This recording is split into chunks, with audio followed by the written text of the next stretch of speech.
สวัสดีครับ สวัสดีค่ะ ลุงกับป้าแบ็คแพครอบโลก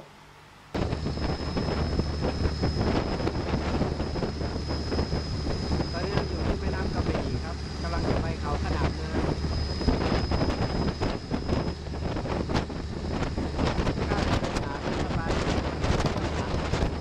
เขาขนาดเนินทางปลาแล้วก็เป็นค่าของการงาน500 บาทอันนี้เขาก็ลดราคาให้บ้างนิดหน่อย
ช่องแคบของเขาขนาดน้ำนะคะถ้าขึ้นไปบนเขานะคะต้องขี่ผ้าขึ้นไปบนนั้นค่ะเราก็เลยถ่ายดีๆอะดีค่ะเขาน่ารักมากเลยเขาก็บอกแนะนำวิธีการทุกอย่าง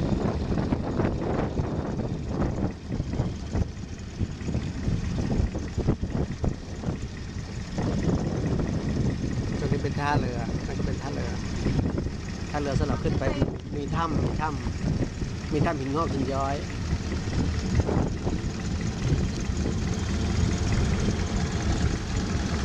ข้างบนภูเขาจะมีถ้ำหินงอกหินย้อยด้วย แล้วก็มีท่าเรือ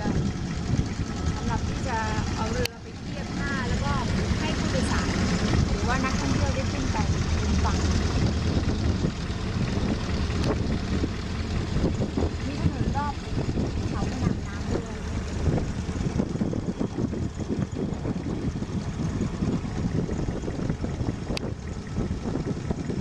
ด้านนี้มีต้นมะพร้าวด้วย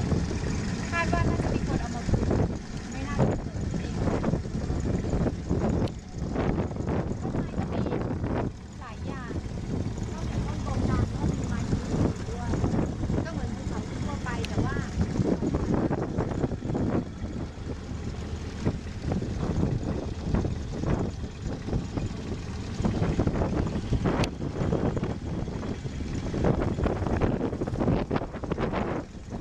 ใสมากบริเวณขอบหรือว่าเชิงเขาเป็นหินทั้งหมดค่ะ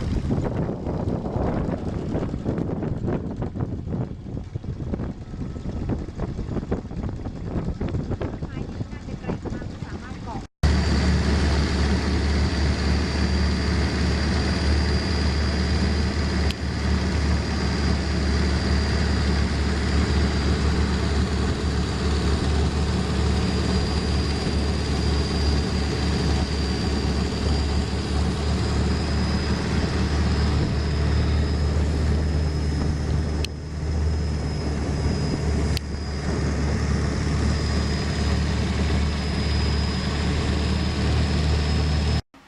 ลุงกับป้าแบ็คแพครอบโลก